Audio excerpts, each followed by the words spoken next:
Assalamualaikum warahmatullahi wabarakatuh. Selamat pagi dan salam sejahtera bagi kita semua. Perkenalkan, saya Yulizar SAGMM, dosen tetap program studi S1 Manajemen di Sekolah Tinggi Ilmu Ekonomi Bangkinang.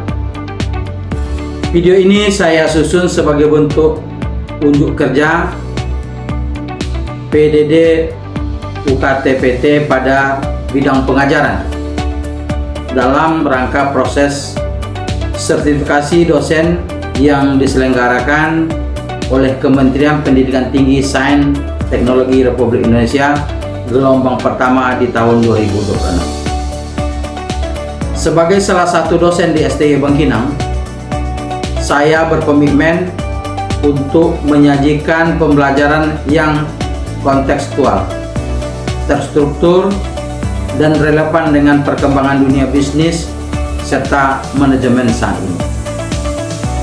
Pada kesempatan kali ini, saya memaparkan salah satu mata kuliah yang saya ampu, yaitu Manajemen Sumber Daya Manusia, dengan kode mata kuliah EM216 yang memiliki bobot 3 SKS pada mahasiswa semester 3.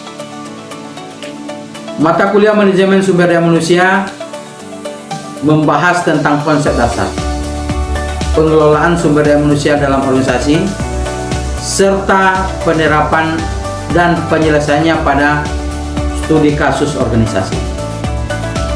Capaian pembelajaran lulusan atau CPL pada prodi S1 Manajemen Sumber Daya Manusia diharapkan pada mata kuliah ini diantaranya yaitu: pertama, menunjukkan sikap profesional, bertanggung jawab, beretika, berdisiplin, serta mampu bekerja sama dalam menyelesaikan permasalahan pada manajemen sumber daya manusia. Yang kedua, mampu menerapkan fungsi-fungsi manajemen dalam pengelolaan SDM pada berbagai organisasi secara efektif. Yang ketiga, menganalisis berbagai permasalahan sumber daya manusia dan memberikan alternatif solusi berdasarkan data dan konsep ilmiah. Di akhir mata kuliah ini diharapkan mahasiswa akan mampu menjelaskan konsep, fungsi, ruang lingkup, perkembangan manajemen sumber daya manusia, mampu menganalisis kebutuhan sumber daya manusia melalui analisis jabatan, perencanaan SDM, rekrutmen, seleksi, dan orientasi, mampu menjelaskan pelatihan, pengembangan budaya organisasi serta pengembangan karir organisasi, mampu mengevaluasi sistem penilaian kinerja, kompensasi, keselamatan dan kesehatan kerja, serta hubungan industri dan organisasi. Mata kuliah Manajemen Sumber Daya Manusia ini dirancang secara sistematis ke dalam 16 kali pertemuan, termasuk ujian tengah semester dan ujian akhir semester. Pertemuan pada mata kuliah ini berisi cakupan materi SDM yang saya bagi ke dalam 4 bagian utama. Bagian pertama adalah bagian perencanaan dan pengadaan SDM. Diawali dengan pemahaman konsep dasar MSDM, dilanjutkan dengan analisis dan desain jabatan, perencanaan hingga proses rekrutmen, seleksi, penempatan, orientasi, wawancara, serta pelatihan dan pengembangan SDM.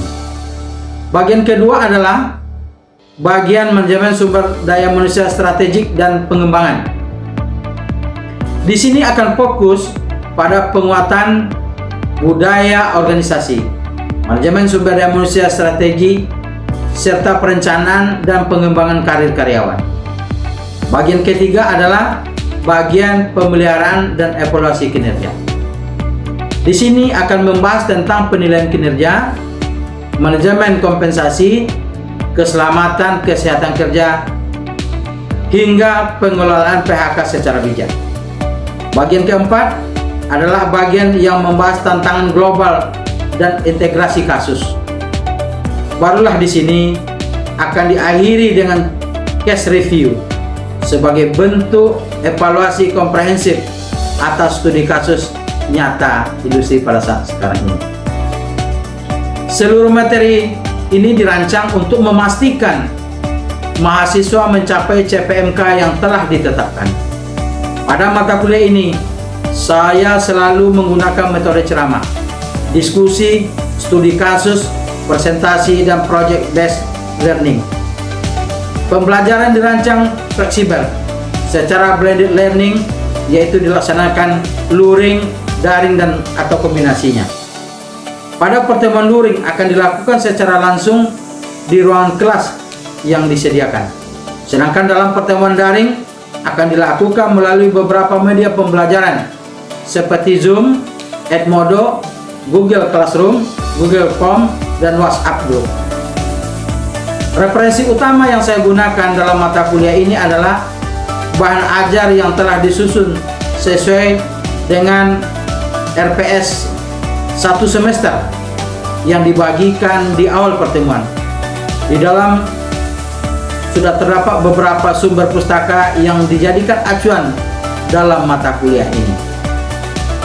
Untuk memastikan proses penilaian berjalan secara efektif, transparan, terukur, evaluasi pada mata kuliah ini didasarkan pada 4 kriteria utama, yaitu: pertama, ketetapan identifikasi dan analisis praktek MSDM dengan bobot 30%. Kriteria ini dinilai dari seberapa jeli mahasiswa menemukan isu SDM nyata di lapangan. Yang kedua, ketetapan penerapan konsep dan teori MSDM dengan bobot sebesar 30%. Kriteria ini dinilai dari ketetapan memilih teori MSDM yang sesuai untuk menjawab masalah tersebut. Yang ketiga, kualitas laporan dan rekomendasi dengan sebesar bobot 20%. Saya menilai kerapian, kualitas struktur penulisan, dan seberapa realistis rekomendasi solusi yang diberikan. Yang keempat, presentasi, kemampuan menjawab pertanyaan, dan kerjasama tim dengan bobot sebesar 20%. Bagian ini menilai keterampilan komunikasi lisan, kekompakan, dan kontribusi setiap anggota tim dalam berdiskusi. Hal ini dilakukan untuk mengukur kemampuan mahasiswa setelah mempelajari materi di mata kuliah manajemen sumber daya manusia. Demikian, dan terima kasih telah mendengarkan penjelasan mengenai mata kuliah Prodi S1 Manajemen Sumber Daya Manusia yang saya ampu di STI Bangkinang. Berikut merupakan cuplikan proses pembelajaran mata kuliah tersebut secara tatap muka di ruang kelas. Selamat menyaksikan. Ya. Bismillahirrahmanirrahim. Assalamualaikum warahmatullahi wabarakatuh. Alhamdulillahirabbil alamin. Pada sore hari ini kita masih diberikan kesempatan sehingga kita bisa beraktivitas seperti biasa. Alhamdulillah, pada sore hari ini kembali kita kuliah pada mata kuliah Manajemen Sumber Daya Manusia 1. Pada sore hari ini adalah merupakan pertemuan ke-7. Tidak terasa kita sudah sampai pada pertemuan ke-7, dan insya Allah nanti pada pertemuan ke-8 kita akan melaksanakan mid semester. Ya, jadi kita nanti akan melaksanakan mid semester. Baik, pada sore hari ini kita materi kita adalah tentang seleksi. Kemarin kita sudah berbicara tentang rekrutmen karyawan. Ya. Rekrutmen itu adalah merupakan proses mencari karyawan sebanyak-banyaknya sehingga kita nanti dapatkan jumlah pelamar sesuai dengan formasinya itu ya sebanyak mungkin. Tapi sampai pada tahapnya nanti kita masuk kepada tahapan seleksi. Tahapan seleksi itu ada namanya kemarin ya, kemarin sudah saya sampaikan juga. Seleksi itu ada seleksi secara administrasi ya. Seleksi tertulis dan seleksi tidak tertulis disebut juga dengan wawancara ya. Nah, jadi maka pada sore hari ini, pada pertemuan ke-7 ini kita akan membahas tentang seleksi karyawan. Baik, para mahasiswa sekalian ya, pada sore hari ini kita mengetahui bahwa proses seleksi ini merupakan hal yang sangat penting ya, bagi perusahaan. Karena seleksi adalah usaha pertama untuk mendapatkan karyawan yang qualified dan berkompeten. Jadi usaha pertama yang dilakukan oleh perusahaan ya, untuk mendapatkan karyawan yang qualified dan kompeten yang akan menjawab serta mengerjakan semua pekerjaan pada perusahaan. Jadi barangkali pada untuk seleksi ini harus kita cermati bahwasanya kalau sudah sampai kepada tahap seleksi karyawan berarti kita sudah mendapatkan orang-orang itu. Artinya the right man and the right manager. Ya, jadi begitu ya. Maka di dalam seleksi ini setelah kita rekrutmen seleksi itu ada dua saja, diterima atau ditolak. Apakah karyawan itu diterima atau ditolak?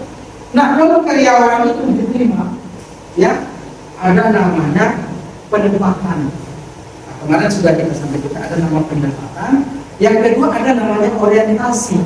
Orientasi itu adalah ya pengenalan. Yang ketiga, siapa tahu? Induksi. Induksi itu adalah apa? Siapa tahu? Induksi pertama penempatan. Nah, karyawan itu sudah ditempatkan di bidang masing-masing dan dia sudah mempunyai otoritas masing-masing. Ya, penempatan. Yang kedua itu kemarin orientasi. Masih ingat? Orientasi itu pengenalan ya. Pengenalan terhadap baik lingkungan maupun terhadap pekerjaan yang akan kita lakukan. Yang ketiga adalah induksi. Apa itu induksi? Merubah perilaku karyawan, ya. Merubah perilaku karyawan itu apabila dia sudah masuk ke dalam perusahaan, berarti dia sudah masuk ke dalam sistem, ya. Sudah masuk ke dalam sistem.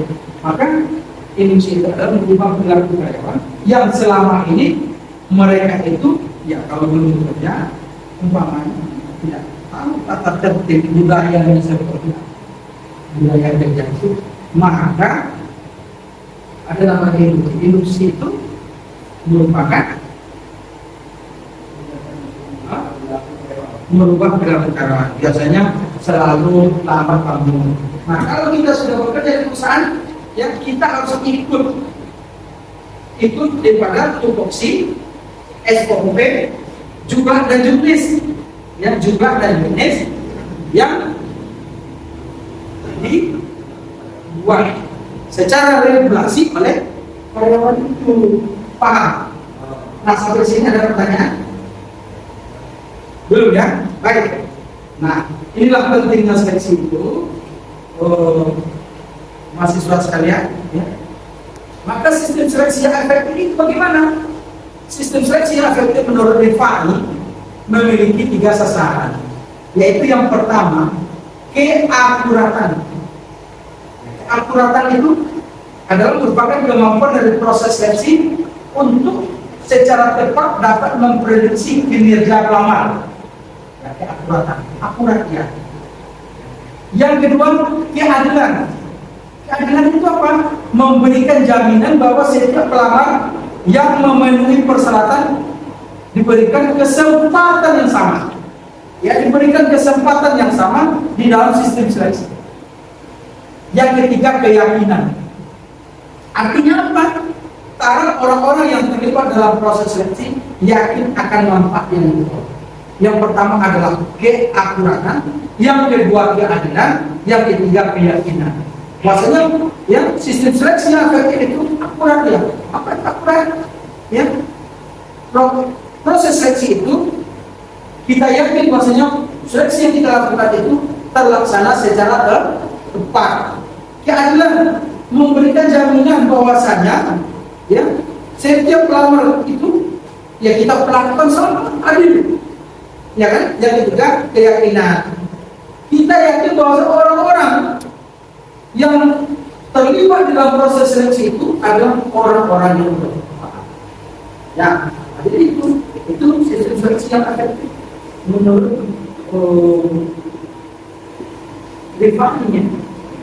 Jadi itu sistem seleksi yang efektif. Berikutnya ada namanya prosedur seleksi. Prosedur seleksi itu pertama seleksi surat lamaran, ya. Yang kedua pemeriksaan referensi. Yang ketiga wawancara pendahuluan. Yang keempat adalah tes penerimaan. Yang kelima ada tes psikologi. Yang keenam ada tes kesehatan.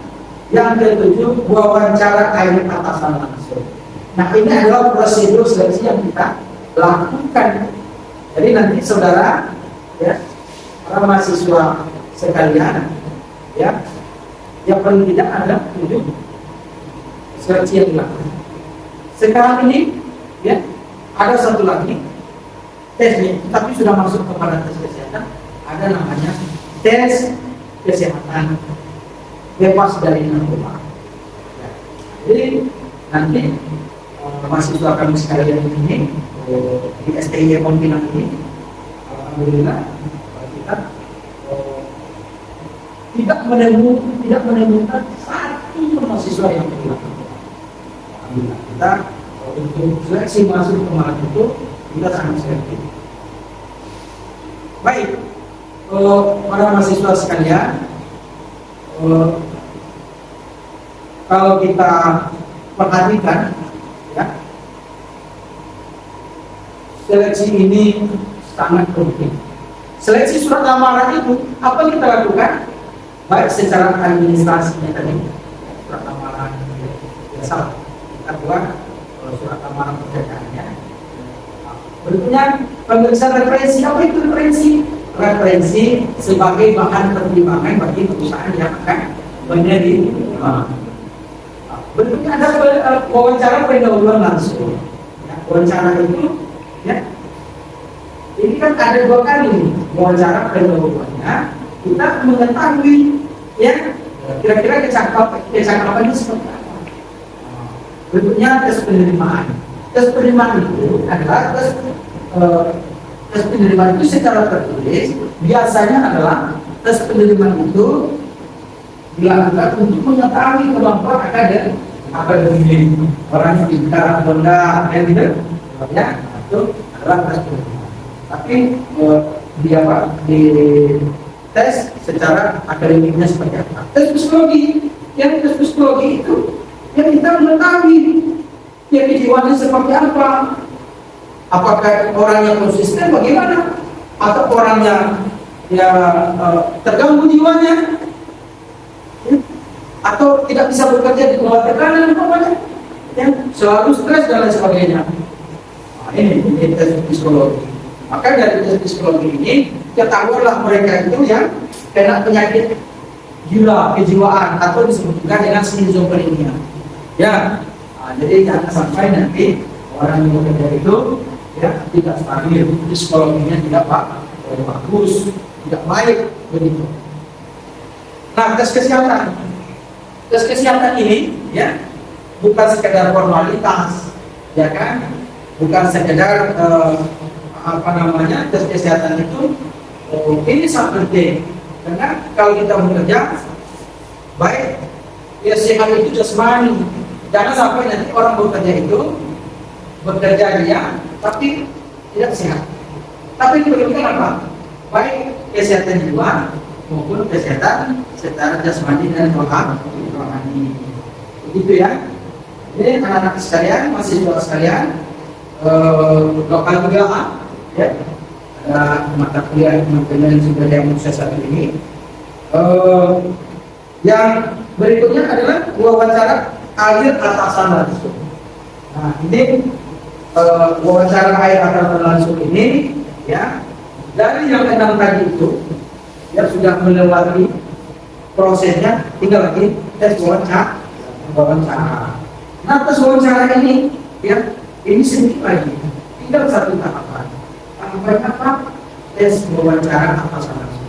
Berarti dia itu ya, kalau sudah sampai tahap itu, nah berdebat-debat yang apakah saya diterima atau ditolak. Ya, makanya ada sistem tes itu sistem gugur, ada sistem tes itu sistem suara atau sistem nilai terbanyak.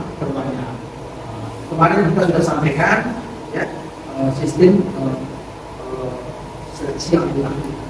Nah, sampai di sini ada pertanyaan? Ada pertanyaan terhadap seleksi itu? Silakan, Dimas. Ada pertanyaan? Saya berharap ada 2 orang yang bertanya terhadap materi yang saya sampaikan, sehingga Anda betul-betul memahami daripada mata kuliah yang sudah saya sampaikan ini. Bagaimana, semuanya sudah paham? Mengerti? Dimas, siapa? Ada mana? Siapa? Nah, sudah paham semua? Pintar-pintar apa pakai? Baik. Saya rasa itu materi tentang seleksi ya, yang kemarin sudah kita sampaikan tentang dokumen. Barangkali itu yang dapat saya sampaikan pada kesempatan ini. Mohon maaf ya atas segala kekurangan. Terima kasih atas segala perhatian. Bila taufiq wal hidayah. Assalamualaikum warahmatullahi wabarakatuh.